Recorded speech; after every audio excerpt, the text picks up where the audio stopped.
morning sa inyo mga kalabog.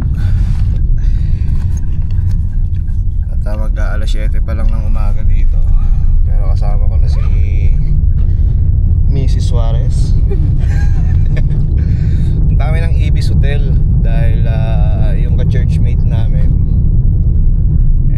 nag-invite doon mag-breakfast. Mag-LG kami, live group na tinatawag. First time ko din na maatinan yun eh. So sakto kasama ko siya. May ano siya, nag-book daw siya doon sa Ibis Hotel. Breakfast. Late na rin kami nakauwi kagabi galing sa church, mga 1:00. So tapos gising ng 6:00. Tapos diretso na rin tayo sa trabaho, no? Doon na si Sis Ray eh.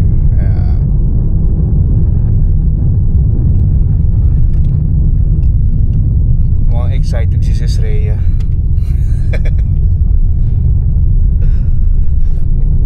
Biyahe muna tayo, malapit lang naman dito.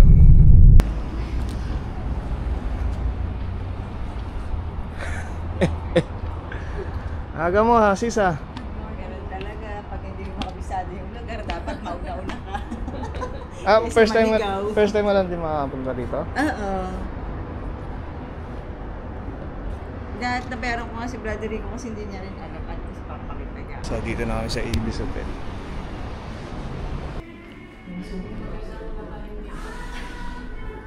Sabi na ano eh, sabi ko yung injection. Wasan? Yung Ibis Hotel.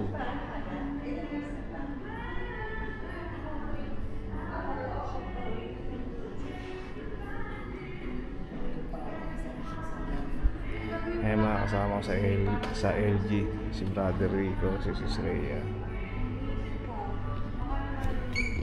Natay na lang namin si Sis Michelle.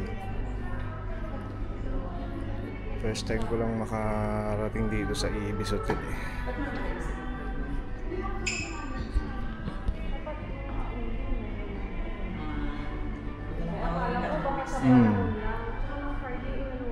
Ayun o, Brother Rico. Dito na yung pastor. Si Brian. Si Brian Habon. Gusto ko. Miss Kevin, may tulog? May tulog naman ako.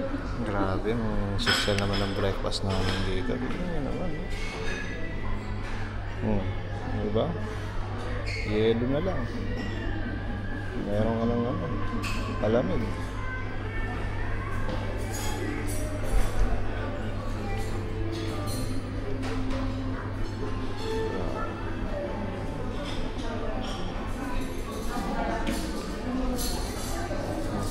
Mga cereal pa, yung mga jam, salad. Wow, nakasosyal. White time lang po yung nag-EGR ako. Pag-isa ka nun. Tas di ako natulog. Kasi mula panggabi ako, di ba? Mula bukasan. Pumuntada ako sa church. Baka po, magapon. Para mag-i-aapin kayo. Wait lang po ako sa time time. Sana luluto lang. Thank you.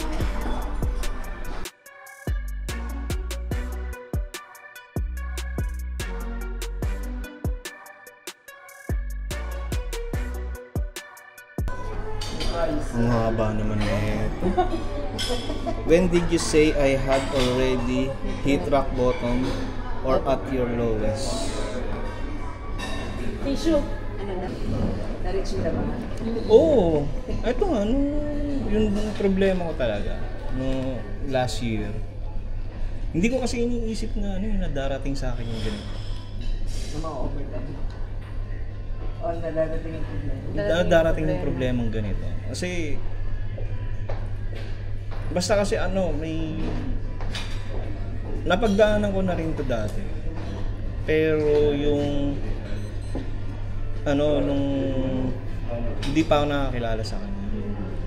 Pero nung even naman nung dumating sa akin yung problema na to, hindi pa rin naman ako nakakilala sa kanya. Pero, yun yung ginamit siguro ni Lord na parang makakilala ako sa kanya.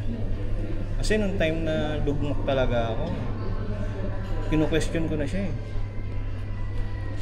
Na parang ba't may mangyari sa akin ito? Parang sabi ko, okay naman ako. Okay naman kami. Hindi naman kami nag-aaway. Tapos, okay na natin. May pinapagawa namin bahay. Tapos, alam mo yun, parang all is well eh. Di ba? Tapos, biglang pumutok yung ganung problema na parang sabi ko, hindi ko talaga kaya nung una. Hindi ka na nga magpakamatay. Floor lang, no? Naalala ko, pilay lang pala yun. Nahihirapan Dapat third floor inihap eh. Third floor. Ang babait nyo. Bakit nga lang ng pagsak? Oo. Tapos ayun nga, na parang Bunot ka nga lang. Hindi ka na makakano. ayun nga. Buhay ka nga, well, bigot ka nga. Dagdagan lang yung problema ko naman dito. Kalahating muka. Dagdagan lang yung problema. Dinagin ko yung wrong turn doon. Nalalayo ka kayo. Hindi mo lang hindi pinasama yung problema ko. Invite pa kita sa bahay. Doon talaga kapal sa Third floor yun.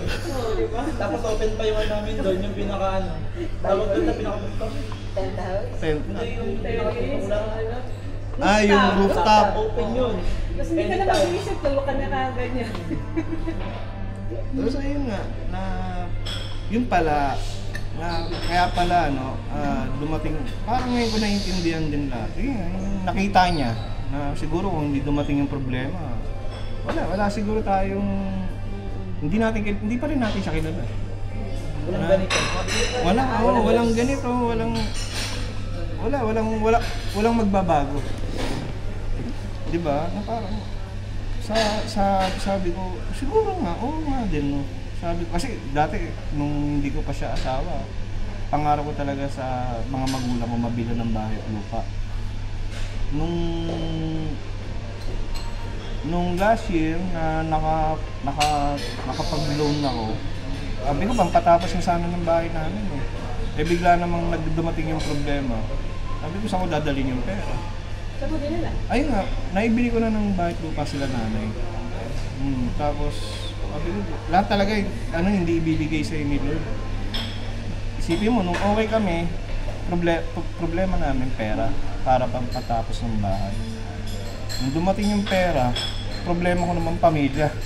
Para saan i-asikasuhin yung bahay o sino titira? Parang sabi ko gano'n, ano.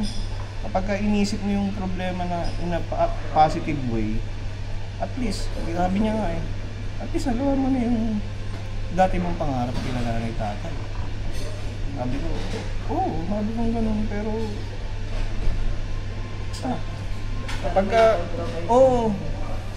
kagaya niyan, naging okay na kami. At kita mo, nadadala ko na, di ba, na parang lahat kapag kumilusigad talaga sa buhay mo, walang imposible. Even yung iniisip ko dati na yung problema namin hindi na magiging okay. Wala, parang sa isang step, sabi ko, ito ba yung answer? Ito na ba yung answered prayer ko? Sabi ko gano'n. Na parang dati, parang halos ayoko na rin.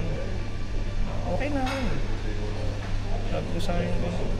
Sabi ko, baka mga joke na naman to, sabi kong gano'n. Isa pa. Oo, kasi twice di ba? Twice niya lang siya nakita sa church eh. Nung una yung counseling namin kay pastor, pangalawa nung tas doon na siya Una ko nga siya nakita. nung first day mo. Si Zaya. Yung testimony na yun, hindi nga ako ready nun eh. Kasi bigla akong tinawag eh, emotional pa ako. Emotional naman talaga ako. Na yung pinagpe-pray ko dati, sabi ko, nandito na, di ba? Tapos, kinwestiyon nga ako nun ni Sis Abby, ba't parang ang bilis nung sagot? Yun nga yung sinasabi mo. Ba't parang ang bilis ng sagot sa'yo? Sabi ko, sis, hindi sa lahat ng nakikita mo, yun na agad ang sagot. Kung nakita mo man, nabati mo, nawala. Nakusog. Kasi di ba, every week nung tinatanong, asan si sister? Ay, may pasok. Tapos doon na siya nagtanong na, may problema ba kayo? Kasi nung minsan yung inatinan natin ng Friday. Basta nag-attend ako ng Friday eh. Holy Spirit. Holy Spirit. Hindi Holy Spirit. Hindi Holy Spirit. Parang ano yun, Good Friday. Parang Seven gano'n. last word? Ayun, 7 last word. Na Nakakita nakita ka niya sa bus. Sabi mo, hayaan mo siya. Nasa bus kami. Ikaw pag ganito man. Hayaan mo siya. Nung nakita kay ni Nina. Magsabay kami ni Nina nun. Sabi ko, hayaan mo siya. Tapos parang doon niya naramdaman na, problema ba kayo? Hindi, wala. Hindi lang kami.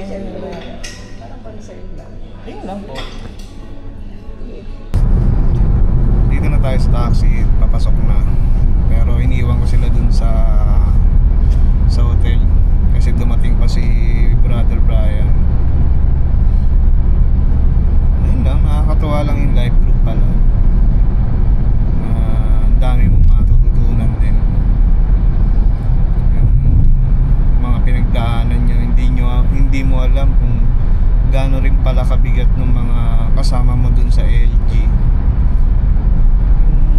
May mabigat din pala silang pinagdaanan, pero nalampasan nila yon.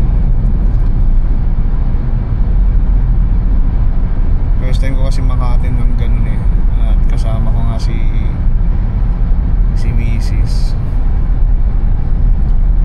Nakaka-bless lang din na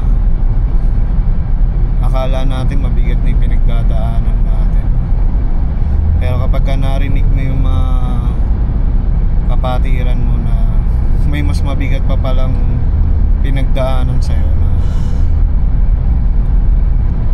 nakakatuwa